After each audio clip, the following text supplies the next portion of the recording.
Question 1 is from exam 3's material on special topic G, which focuses, and this question is about valence electron counting and oxidation state counting, or calculating.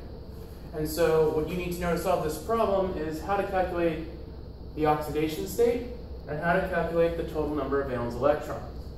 We're given a metal, rhodium, and it has 4 ligands on it: carbon monoxide, chlorine, and then 2 phosphorus with 3 phenyl groups on it. And so let's start by calculating oxidation state. So you look at each individual metal, or each individual ligand, and you ask, do any of these contribute a negative charge? Well, the main ligands you will see that ever contribute a negative charge are halogens, so like chlorine or bromine or iodine, hydrogens, and carbons. Each of these will contribute a -1 charge. Okay? Now, carbon monoxide is special. Carbon monoxide does not contribute a charge because when carbon monoxide comes off of the metal, it looks like this. So the oxygen is positive because it's on a triple bond and the carbon is negative. So this thing as a whole is neutral, and that's why it doesn't affect oxidation state. But a carbon, a hydrogen, and a chlorine by themselves, when they pop off, they'll always be negative. There's nothing to neutralize that charge. And phosphorus is kind of special. I don't really know the particulars of it, but phosphorus also is like carbon monoxide. It does not affect oxidation state. It comes off and has a net charge of 0 still. So the only negatively contributing ligand is the chlorine, and it gives a -1. So now we go to our oxidation state calculating formula, which says that net charge is equal to the total ligand charge plus oxidation state.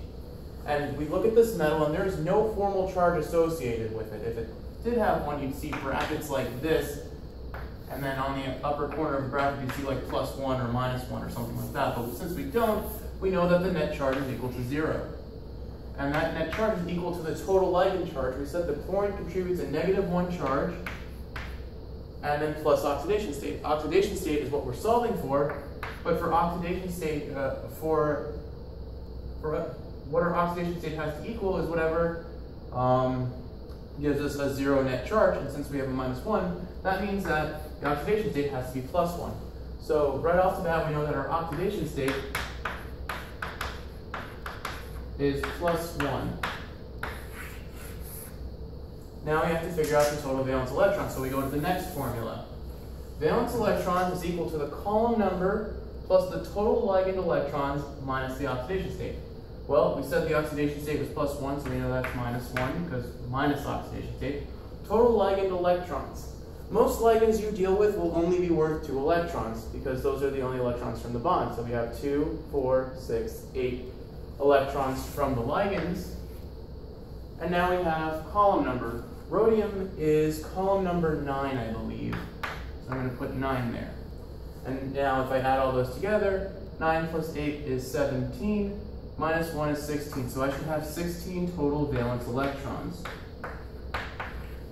And so these would be my 2 answers. 16 valence electrons with an oxidation state of +1, which gives you the answer choice C. The answer number 1 was C.